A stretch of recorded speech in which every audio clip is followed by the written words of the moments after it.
జై జయ శంకర హరహర శంకర. అద్వైతం కంచి పరమాచార్య అమృతవాణి.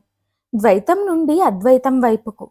ద్వైతాద్వైత స్థితులలో ఈశ్వరుడున్న ఆత్మకు జీవుని మనస్సుకు వంతెన మాదిరిగా ఉంటాడు. తనకు మాయ కప్పలేదని ఆత్మతో ఉంటూ మాయ ప్రపంచాన్ని కూడా నడపగలడు. అనంతమైన ఆత్మతో సంబంధం కలిగి ఉంటూ జీవునితో సంబంధం పెట్టుకుని ఉంటాడు. అట్లా వంతెన మాదిరిగా ఉంటాడు. ఇట్లా రెండు గుర్రాల స్వారీని మనం అర్థం చేసుకోలేము. ఇట్లా అనిర్వచనీయమైన స్థితిలో ఉంటూ, అనగా తనకు తానుంటూ జీవుల ద్వైత మనస్సును అద్వైత మనస్సు వైపు మళ్లిస్తాడు. చివరకు జీవుణ్ణి ఆత్మలో లీనం చేస్తాడు. ఒక ఉదాహరణను చెబుతా. ఒక ఇనుపగుండును ఊహించండి. దానికి వాయురూపం ఎట్లా తీసుకొని రావడం? అది గాలిలో ఎట్లా కలుస్తుంది? దానిని ఎక్కువ డిగ్రీలున్న కొలిమిలో కాలుస్తారు. అసలు అగ్నియే మండే వాయువు. ముందు మంటల రూపంలో ఉంటుంది.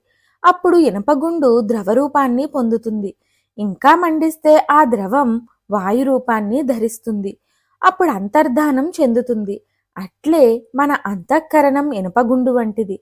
మాయ ప్రభావం వల్ల ప్రత్యేకంగా జీవునిగా కనబడుతోంది. ఈశ్వరుడనే అగ్ని దానిని కాలుస్తున్నాడు, ఆవిరిగా మారుస్తున్నాడు. అంటకుండా ఆత్మ ఉన్నట్లు కాక ఈశ్వరునకు జీవునితో సంబంధం ఉంది. ఇతడు జీవుని మనస్సును కాల్చగలడు, ఆవిరి రూపంలో తీసుకొని రాగలడు, ఆకారం లేని ఆత్మస్వరూపంలో లీనం చేయగలడు. అప్పుడు జీవుడు వ్యక్తిత్వాన్ని కోల్పోతాడు. మరిన్ని ఆధ్యాత్మిక విషయాల కోసం మా ఛానల్ను సబ్స్క్రైబ్ చేయండి.